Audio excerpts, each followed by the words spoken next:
আসসালামু আলাইকুম। আজ ডিম ভুনা হবে। আমি হলুদ আর লবণ দিয়ে ডিমটাকে ভেজে নিচ্ছি।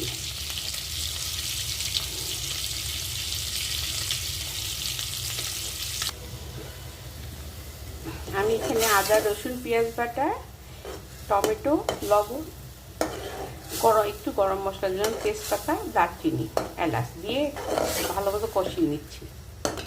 আমি ডিমে সবসময় গরম মশলা ইউজ করি, তাতে ডিমের ফ্লেভারটা সুন্দর আসে।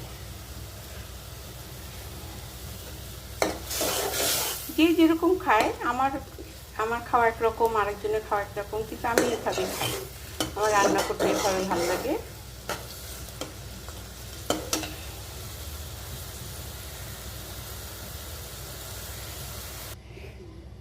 আমি ডিমটা দিয়ে দিলাম, এখন হতে থাক, আপনারা দেখতে থাকেন।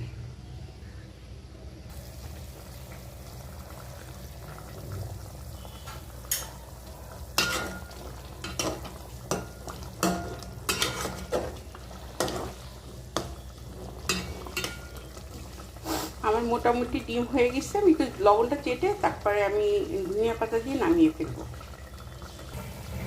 আমার ডিম হয়ে গিয়েছে। কেমন হয়েছে আপনারা লাইক কমেন্ট শেয়ার করে পাশে থাকবেন। ধন্যবাদ।